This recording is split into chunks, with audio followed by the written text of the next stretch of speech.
এই লোকটি একটা পুরনো ভাঙারি গাড়ি কিনেছিল এক কাবাড়ি দোকান থেকে, কিন্তু গাড়িটা নিজের মতো করে বদলাতে গিয়ে সে এমন এক গোপন সত্য আবিষ্কার করল যা দেখে তার চোখ ছানাবড়া হয়ে গেল। গাড়িটার পুরনো রঙের নিচে হালকা একটা সোনালী ঝিলিক চোখে পড়ল। এটা দেখা মাত্রই জ্যাক তাড়াতাড়ি একটা রেঞ্চ নিয়ে ঘষা শুরু করল। নিজের চোখকেও যেন বিশ্বাস করতে পারছিল না সে, গাড়িটার পুরো শরীরটাই যে একেবারে খাঁটি সোনার তৈরি। আরো নিশ্চিত হতে জ্যাক খুলে ফেল গাড়ির বনে। সেখানে সজোরে ঘষতেই ঝকচকে সোনালী আভা ফুটে উঠল। উত্তেজনা আর আতঙ্কের মাঝামাঝি অবস্থায় জ্যাক চারদিকে সতর্ক দৃষ্টিতে তাকাল। তারপর যেন আর নিজেকে ধরে রাখতে পারল না, গাড়ির প্রতিটি অংশে ঘষতে লাগল পাগলের মতো। আর প্রতিবারই বেরিয়ে এল সেই উজ্জ্বল সোনার ঝিলিক। এই আবিষ্কারে জ্যাকের মনে স্বপ্ন আঁকা শুরু হলো, অর্থ, আরাম আর বিলাসিতার এক নতুন দুনিয়া। কিন্তু গোপনটা লুকিয়ে রাখতে সে গাড়ির দেখা দেয়া সোনালী অংশে সাদা রং করে দিল খুব সাবধানে। তবু মনটা ছিল অস্থির। সে নিশ্চিত হতে চাইল আসলেই এটা খাঁটি সোনা কিনা। তাই সে গাড়ির একজস্ট পাইপের এক টুকরো কেটে নিয়ে গেল এক গয়নার দোকানে। পাউন্ড শপের মালিক প্রথমে তার ছেঁড়া জামা আর চেহারা দেখে একটু অবজ্ঞার হাসি দিল।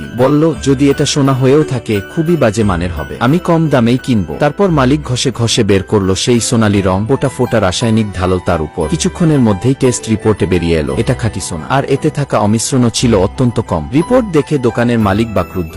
সে ভাবতেই পারেনি এমন একটা সাধারণ লোক এত উচ্চমানের সোনা নিয়ে এসেছে। সে তৎক্ষণাৎ জ্যাককে নিজের মোবাইল নম্বর দিয়ে বলল, যদি কখনো বিক্রি করতে চাস আমাকেই কল করিস। কিন্তু জ্যাক জানত না এই খবর দ্রুত ছড়িয়ে পড়বে এলাকার গ্যাং লিডারের কানে। বিপদ আজ করেই জ্যাক গাড়ি নিয়ে শহর ছেড়ে পালাতে লাগল। কিন্তু ভাগ্য যেন আর তারণ ছিল না। মাঝপথে গাড়ির এক চাকা ফেটে গেল। জ্যাক বাধ্য হয়ে একটা গ্যারেজে গেল। গ্যারেজে গিয়ে যখন মেরামতের খরচ শুনল, চোখ কপালে উঠে গেল তার। সমস্যা হলো তার হাতে তখন কোনো নগদ টাকা ছিল না। বাধ্য হয়ে সে একজস্ট পাইপের সোনার টুকরোটি মেরামতের খরচ হিসেবে দিতে চাইল। গ্যারেজের মালিক টম প্রথমে অবিশ্বাস করলেও পরে পরীক্ষা করে বুঝল এটা খাঁটি সোনা। এরপর টম জ্যাককে একটা চেয়ারে বসতে বলল। এদিকে সে গোপনে তার মেকানিকদের নির্দেশ দিল গাড়িটিকে ওয়ার্কশপে নিয়ে যেতে। কিছুক্ষণ পরেই মেকানিকরা গাড়ির গোপন রহস্য ধরে ফেল। তাদের একজন ছুটে এসে টমকে জানালো। এই খবর শুনেই টমের মুখে ফুটে উঠল লোভের হাসি।